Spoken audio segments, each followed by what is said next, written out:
Ayo berinvestasi akhirat, bangun rumahmu di surganya. Sempurnakanlah ibadah Anda dengan beramal jariah yang pahalanya tidak terputus hingga akhir kiamat.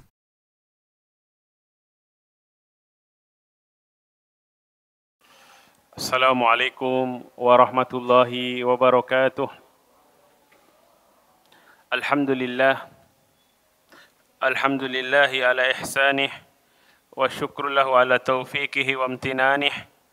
Wassalatu wassalamu ala ashrafil anbiya'i wal mursalin wa ala alihi wa ashabih. Thumma amma ba'd. Hadirin wal hadirat rahimani wa rahimakumullahu ta'ala. Alhamdulillah, di malam hari ini kita bisa kembali berkumpul di majelis ilmu. Mudah-mudahan kehadiran kita di majelis ilmu ini di salah satu rumah di antara rumah-rumah Allah Subhanahu wa ta'ala kelak akan menjadi pemberat timbangan amal soleh kita. Salawat dan taslim senantiasa kita haturkan kepada tauladan kita Nabiullah Muhammad sallallahu alaihi wasallam beserta keluarga beliau, sahabat-sahabat beliau, para tabi'in dan tabi'ut tabi'in, serta kita memohon kepada Allah Subhanahu wa taala semoga di yaumil akhir kelak Allah kumpulkan kita bersama dengan beliau sallallahu alaihi wasallam di surganya Allah. Amin ya rabbal alamin. Hadirin wal hadirat jamaah rahimani wa rahimakumullahu ta'ala. Pada pertemuan 2 pekan yang lalu, kita telah membahas tentang hukum beristi'adah, memohon perlindungan kepada selain Allah Subhanahu wa ta'ala pada perkara-perkara yang hanya bisa dilakukan oleh Allah. Dan itu adalah salah satu contoh atau bentuk kesyirikan. Maka pada kesempatan yang berbahagia ini kita akan mengulas kembali terkait tentang masalah yang sebenarnya mencakup isti'adah dan juga nanti akan mencakup model-model permintaan tolong yang lain seperti istighatsah, ya, isti'anah. Semua ini tercakup pada umumnya adalah pada pembahasan tentang doa. Doa merupakan ibadah yang sangat agung di dalam Islam. Bahkan Rasulullah sallallahu alaihi wasallam mengatakan ad-du'a'u huwal ibadah. Doa itulah ibadah. Ini senada dengan apa yang atau mirip dengan apa yang dikatakan oleh Rasul sallallahu alaihi wasallam tentang haji. Al-hajju Arafat, kata beliau. Haji itu adalah Arafah. Padahal kita tahu bersama bahwasanya ibadah haji tidak cukup dilakukan di Arafah saja. Tapi Rasul sallallahu alaihi wasallam ingin menegaskan kepada kita bahwasanya rukun haji yang paling agung adalah wukuf di Arafah. Rukun haji yang paling penting adalah wukuf di Arafah. Meskipun kita tahu seandainya orang telah melakukan wukuf dengan benar, kemudian dia tidak melakukan rukun yang lain, misalnya tawaf ifadah, sepakat ulama bahwasanya hajinya tidak sah. Atau bagi mereka yang punya kewajiban untuk sa'i haji dia tidak lakukan, maka tidak sah hajinya. Namun Rasul sallallahu alaihi wasallam mengatakan al-hajju Arafah ini untuk menegaskan tentang pentingnya wukuf di Arafah. Begitu pula dengan redaksi hadis ad-du'a'u huwal ibadah. Ini ingin menegaskan kepada kita bahwasanya doa itu adalah ibadah yang sangat agung. Bahkan kalau kita mengkaji lebih dalam lagi bahwasanya ternyata semua ibadah itu masuk kategori doa. Maka para ulama membagi doa itu ada 2 jenis. Yang pertama adalah doaul mas'alah. Dan yang kedua adalah doaul ibadah. Sebelum kita bahas tentang doaul mas'alah, doaul ibadah, doa sendiri itu apa, Pak? Semua pernah berdoa kan? Ada yang belum pernah berdoa di sini, Pak? Semua pernah ya? Mohon maaf, saya kurang jelas ngelihatnya kalau tidak pakai. Tayyib. Semua pernah berdoa, Pak? Masing-masing pernah berdoa kan? Iya. Doa itu apa? Doa itu ibadah. Ya, doa huwal ibadah. Doa itu apa doa? Selain doa ibadah. Ketika Bapak berdoa, Bapak sedang apa? Meminta, Masya Allah. Minta apa, Pak? Minta istri? Oh, bukan. Minta apa? Minta keselamatan. Minta apa lagi? Banyak. Minta kebaikan, agar dapat kebaikan dan dijauhkan dari segala macam keburukan. Ya. Muaranya pada dua hal ini. Minta agar mendapat kebaikan, baik kebaikan dunia ataupun kebaikan di akhirat. Dan ingin diselamatkan atau dijauhkan dari segala macam bentuk keburukan. Baik itu keburukan di dunia, apalagi keburukan di akhirat. Orang berdoa, ini yang dia inginkan. Maka, kata para ulama, doa yang pertama tadi disebut dengan doaul mas'alah. Doa yang isinya permintaan. Minta selamat, minta dapat kebaikan. Minta supaya dikaruniai anak yang soleh dan solehah, istri yang solehah, suami yang soleh, harta yang halal yang baik. Ini permintaan untuk mendapatkan kebaikan. Ingin agar ya dijauhkan dari segala macam penyakit, ya, diselamatkan dari bencana, dari kecelakaan, dari musibah. Dan musibah yang paling berat, yang paling besar adalah tatkala seseorang ya, jatuh kepada kemaksiatan yang menyebabkan dia jatuh ke nerakanya Allah Subhanahu wa taala, waliya'udzubillah. Maka ketika seseorang berdoa, dia meminta hal tersebut, maka disebut doaul mas'alah. Mas'alah itu meminta, permintaan, bukan masalah bahasa Indonesia. Masalah apa? Ya, masalah biasanya problem, bukan itu. Masalah ini maksudnya permintaan. Yang kedua, doaul ibadah. Doa yang perwujudannya dalam bentuk ibadah. Kita sholat, kita berpuasa, kita berhaji, ya, bersedekah, berbakti kepada kedua orang tua, menyayangi anak-anak kita membangun masjid dan segala macam bentuk ibadah. Tujuannya apa? Tujuannya sama persis dengan yang kita minta saat kita berdoa. Iya atau iya, Pak? Ketika Anda membangun masjid, bersedekah untuk masjid, tujuannya apa? Dapat kebaikan berupa pahala. Ya. Diberikan keberkah, agar diberikan keberkahan di harta kita. Agar Allah berkahi keluarga kita, dan seterusnya. Ini kita minta kebaikan.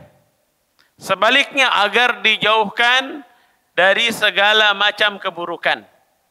Tatkala kita sholat, apa yang kita inginkan dari Allah, apa yang kita harapkan, yang kita minta dari Allah dengan kita sholat?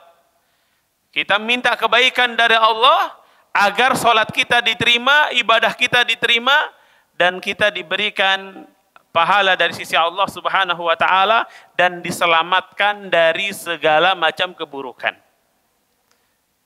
Maka tujuan dari ibadah sama persis dengan tujuan ketika kita berdoa dengan meminta. Maka dari sini para ulama mengatakan ibadah itu sendiri adalah doa yang disebut dengan doaul ibadah. Dan keterkaitan antara doaul ibadah dengan doaul masalah ini sangat erat. Dalam doaul ibadah banyak sekali di sana ya momen-momen atau saat-saat seorang hamba bermunajat, memunajatkan doaul masalah. Dia meminta tatkala salat, ya enggak? Mulai dari setelah takbiratul ihram, setelah takbiratul ihram kita apa? Ketika setelah takbiratul ihram kita berdoa, ya. Ada yang wajjahtu wajhiya lilladzi fatara samawati wal ard, ada yang Allahumma ba'id baini. Itu isinya doa atau bukan? Doa. Bahkan Al-Fatihah, surat Al-Fatihah yang paling agung dan dia merupakan rukun di dalam salat. Yang kata Nabi sallallahu alaihi wasallam, "Man lam yaqra bi Fatihatil kitab, ay as-shalah allati lam tuqra fi Fatihatul kitab fahiya khidaj, ay ghairu tam." Salat yang tidak dibaca di dalamnya Al-Fatihah maka salatnya tidak sempurna. Apa yang kita baca? Apakah di dalam Al-Fatihah ada permintaan? Ada. Ya. Mulai dari apa? Ihdinas siratal mustaqim. Siratal ladina an'amta alaihim ghairil maghdubi alaihim waladdallin. Ini permintaan. Doa. Ketika kita ruku, ketika kita sujud, ya. Bahkan ketika kita bertasyahud, ya. Banyak doa yang kita panjatkan. Begitu juga ketika kita berpuasa. Bahkan dalam hadis banyak sekali keterangan yang menyebutkan doanya orang yang sedang berpuasa secara khusus itu termasuk doa yang mustajab. Ya, bahwasanya orang yang sedang berpuasa ada waktu di mana dia berdoa maka doanya tidak ditolak oleh Allah Subhanahu wa taala.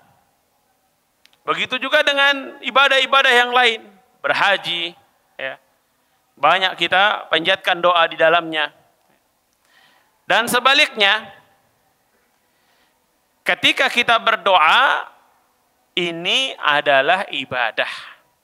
Maka poin yang ingin kita tegaskan bahwasanya doa baik itu dalam bentuk permintaan atau disebut dengan doaul masalah ataupun dalam bentuk ibadah baik itu ibadah mahdhah ya terutama ibadah mahdhah maka ini adalah ibadah yang dua-duanya tidak boleh ditujukan untuk selain Allah. Kata Allah dalam Al-Qur'an, wa annal masajida lillah fala tad'u ma'allahi ahada. Dan bahwasanya masjid-masjid itu semuanya adalah milik Allah Subhanahu wa taala. Maka janganlah kalian berdoa kepada selain Allah bersamaan dengan atau di samping doa kalian dengan untuk Allah Subhanahu wa taala. Para ulama mengatakan tidak boleh kita melakukan doa baik itu doaul masalah ataupun doaul ibadah yang ditujukan untuk selain Allah. Tidak boleh.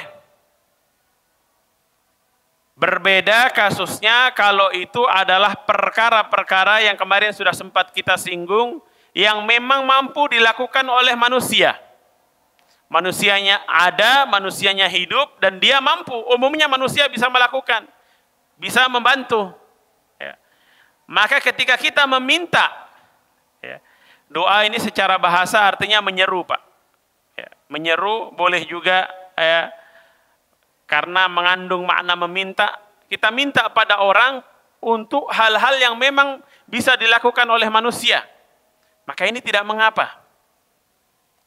Tapi untuk perkara-perkara yang memang itu tidak bisa dilakukan oleh selain Allah, maka tidak boleh. Tidak boleh kita berdoa untuk diturunkan, agar diturunkan hujan, mintanya kepada pohon, kepada kuburan, atau kepada dukun. Ya. Apalagi sebagian masyarakat kita punya keyakinan, ya, ada pawang hujan, Ya. Yang dia bisa mengatur turunnya hujan. Yang uniknya pawang hujannya kehujanan. Nah, ya kan? Dia kehujanan, mandi hujan karena tidak bisa menghentikan hujan. Allah yang mengatur semuanya. Ya. Minta untuk diberi keturunan. Ya. Ada orang yang mereka datang tawaf, berdoa, mengelilingi kuburan, mengelilingi tempat yang dianggap keramat. Ya. Minta supaya diberi keturunan. Minta supaya diberikan jodoh. Minta supaya diberikan rizki. Semua ini adalah bentuk kesyirikan. Hal-hal seperti itu tidak mampu dilakukan kecuali hanya oleh Allah Subhanahu wa ta'ala. Maka tidak boleh seorang muslim meminta kepada siapapun. Bahkan sudah pernah kita singgung, kita minta kepada malaikat yang tugasnya mengatur hujan, supaya menurunkan hujan, kita berdoa kepada malaikat itu, boleh atau tidak? Tidak boleh. Mintanya sama Allah Subhanahu wa ta'ala. Sama halnya dengan syafaat. Syafaat itu nanti di hari kiamat, Allah berikan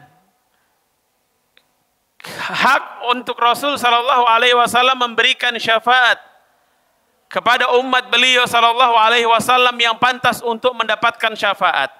Tapi ketika kita di dunia ini, sekarang Rasul sallallahu alaihi wasallam telah wafat, kita minta kepada Allah agar nanti Allah mengkaruniakan syafaat nabinya kepada kita. Bukan minta kepada Rasul. Ya Rasul berikan saya syafaat, tidak boleh. Nanti kalau kita sudah meninggal, di padang mahsyar kita sudah dibangkitkan, sama-sama hidup melihat Rasul sallallahu alaihi wasallam, boleh kita minta langsung sama Rasul. Ya Rasul, isfa'ni atau isfa'li. Ya Rasul, berilah saya syafaat, itu nanti sama-sama hidup. Ya. Di padang mahsyar. Kalau sekarang kita mintanya sama Allah Subhanahu wa ta'ala. Dan Rasul sallallahu alaihi wasallam menjanjikan kepada kita, man shalla alayya salatan sallallahu alaihi biha asyra. Siapa saja yang bersalawat kepada Nabi 1 kali salawat, dibalas oleh Allah 10 kali. Dan orang yang banyak mengucapkan salawat kepada Rasul, maka dia insya Allah termasuk umat beliau sallallahu alaihi wasallam yang berhak mendapatkan syafaat nanti, yang pantas untuk mendapatkan syafaat dari Nabi sallallahu alaihi wasallam. Maka kita ikuti apa yang dicontohkan oleh Nabi. Bagaimana Nabi mengajarkan kita bersalawat kepada beliau sallallahu alaihi wasallam. Kemudian kita lanjutkan tentang doa. Doa ini kan meminta tadi, doaul masalah meminta. Kalau kita minta sama orang, orangnya baik, orangnya dermawan, tapi kita tiap hari minta. Bahkan setiap ketemu, bos bantu dulu kah? Lagi bos, setiap ketemu minta terus. Kira-kira bagaimana Pak? Orangnya bosan. Lama-lama ini orang dikasih hati minta jantung nih, kata dia. Itu manusia. Sebaik apapun dia, kalau kita minta terus, ya. Rasul sallallahu alaihi wasallam tidak masuk kategori berbeda, karena Rasul sallallahu alaihi wasallam sang Rasul manusia yang akhlaknya sempurna. Kita berbicara kepada manusia secara umum. Kalau kita minta, dikasih terus minta, dia lama-lama jengkel. Berbeda dengan Allah Subhanahu wa ta'ala. Allah Subhanahu wa ta'ala, sebaliknya, kalau kita nggak pernah minta sama Allah, bahkan merasa diri nggak perlu dengan Allah Subhanahu wa ta'ala, maka Allah akan murka kepada kita. Kata Allah Subhanahu wa ta'ala, kalau kita diperintahkan untuk minta, untuk berdoa, ud'uni astajib lakum. Berdoalah kalian kepadaku. Doa itu langsung Pak. Doa itu direct langsung kepada Allah. Tidak perlu lewat siapa-siapa. Apalagi kalau lewatnya lewat orang yang sudah meninggal. Meskipun itu orang soleh, tidak boleh. Kalau minta didoakan oleh orang yang masih hidup, itu masih boleh. Meskipun yang terbaik adalah kita berdoa sendiri kepada Allah. Doa tatkala kita memang apalagi dalam kondisi sangat membutuhkan. Kalau kita sangat butuh, kita mintanya akan sangat benar-benar ya, minta sebaik mungkin. Minta dengan cara merendahkan diri kita di hadapan Allah dengan menangis. Silahkan, tidak apa-apa. Kalau minta nangis-nangis, minta istri lagi gimana? Boleh enggak? Saya minta surganya Allah, ya. Minta, tapi minta sama Allah Subhanahu wa taala. Ya. Kata Allah Subhanahu wa taala, "Ud'uni astajib lakum." Berdoalah kalian, mintalah kalian langsung kepadaku, maka aku akan mengabulkan permintaan kalian. Innal ladzina yastakbiruna an ibadati sayadkhuluna jahannama dakhirin. Dan Allah Subhanahu wa taala mengancam di sini. Sesungguhnya orang-orang yang menyombongkan diri, tadi perintahnya berdoa. Dan doa itu ibadah karena Allah katakan orang-orang yang menyombongkan diri dari beribadah kepadaku, artinya enggak mau berdoa kepada Allah, maka Allah akan masukkan mereka ke dalam neraka jahanam dalam kondisi yang hina. Waliyahudzubillah. Maka kemuliaan kita sebagai seorang hamba adalah tatkala kita merendahkan diri, tatkala kita menghinakan diri dan tunduk patuh hanya kepada Allah. Sebagian orang dia merendahkan diri, dia patuh kepada manusia karena kaya, karena jabatannya. Yang seperti ini tidak mulia di hadapan Allah. Tapi semakin kita merendahkan diri, semakin tunduk patuh kepada Allah Subhanahu wa taala, maka Allah akan muliakan kita. Anggota tubuh kita yang menjadi simbol kemuliaan apa, Pak?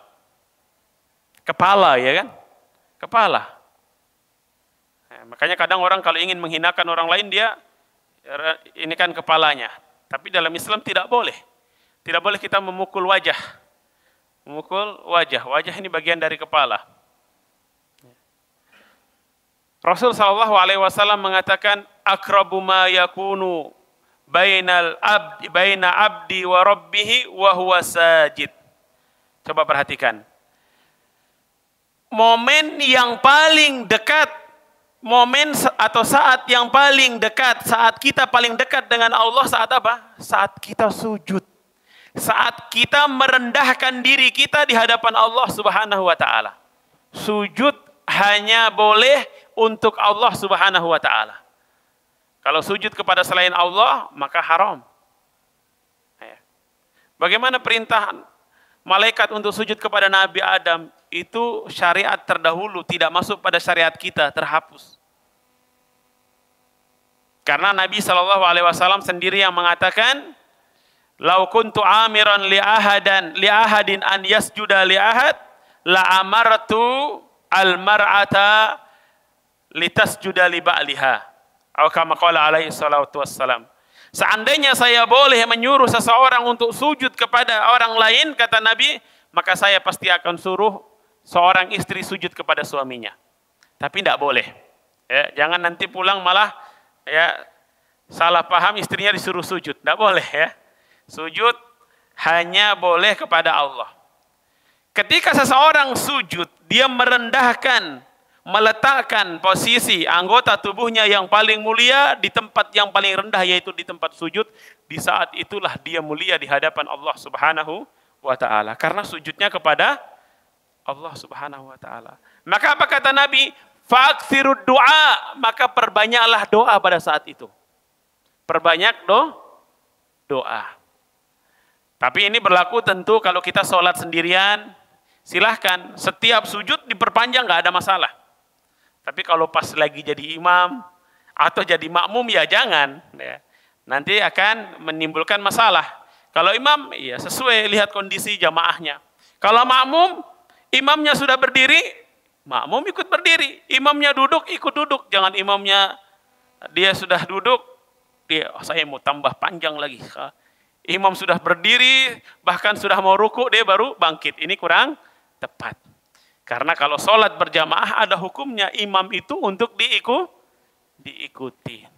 Tapi kalau bapak ibu sekalian sholat sholat malam, sholat duha, ya, atau sholat sunnah yang lainnya, perpanjang sujudnya silahkan. Berdoa, minta segala macam kebaikan dunia dan akhirat, dan minta perlindungan dari Allah dari segala macam keburukan, baik itu keburukan di dunia, apalagi keburukan di akhirat. Itu tentang doa. Dan kemarin kita membahas tentang apa? Tentang isti'ah. Apa kemarin? Kemarin lalu, maksudnya pekan lalu, 2 pekan yang lalu. Tentang isti'adah. Isti'adah itu memohon perlindungan dari sesuatu yang belum terjadi, tapi kita khawatir keburukan itu akan menimpa kita. Ini masuk bagian dari doa. Doa umum mencakup isti'anah, mencakup isti'adah, mencakup istighatsah, ya. Semua bentuk doa yang itu hanya kepada meminta hal yang hanya mampu Allah untuk melakukannya atau menyelamatkan kita dari keburukan itu, maka tidak boleh ditujukan kepada selain Allah. Adapun minta perkara-perkara yang umumnya manusia bisa, maka ada 2 kondisi biasanya. Umumnya bisa minta pada orang, misalnya ada orang yang sakit, datang berobat ke dokter. Boleh tidak? Minta tolong dokter untuk mengobati dia? Boleh. Apakah pasti sembuh? Pasti dokternya bisa menyembuhkan? Tidak mesti. Kadang sembuh, kadang nggak sembuh. Kadang dokternya ikut sakit. Kan? Apakah kalau nggak sembuh jadi nggak boleh? Tetap boleh. Tetap boleh. Karena ini meminta perkara yang umumnya bisa dilakukan, sama dengan orang yang tenggelam, dia minta tolong, lagi tenggelam. Kemudian yang dimintai tolong ternyata nggak bisa berenang. Apakah dia lantas jatuh kepada kesyirikan? Tidak. Dia minta sesuatu yang umumnya orang bisa melakukan, dan itu masih dalam batas kemampuan manusia. Kalau di luar kemampuan manusia, ini yang tidak boleh. Kalau dalam batas kemampuan manusia bisa, ada kemungkinan tidak, ini masih boleh. Dengan syarat kita yakin bahwasanya yang menyelamatkan kita atau memberi kebaikan kepada kita adalah Allah. Orang, baik itu dokter atau tadi yang menyelamatkan orang yang berenang tadi, itu hanyalah wasilah. Semoga Allah Subhanahu wa taala menjadikan kita hamba-hambanya yang senantiasa menghambakan dirinya, merendahkan dirinya hanya kepada Allah Subhanahu wa taala, dan dengan itu insyaallah Allah akan memuliakan kita baik di dunia, terlebih lagi nanti di akhirat. Semoga kita istiqomah di atas tauhid. Subhanakallahumma bihamdik, asyhadu an la ilaha illa anta, astaghfiruka wa atubu ilaik. Assalamualaikum warahmatullahi wabarakatuh. Ayo dukung media dakwah Masjid Agung Al-Akbar dengan ikut berdonasi pengadaan alat multimedia dan operasional dakwah. Usia boleh terputus, pahala jariah mengalir terus.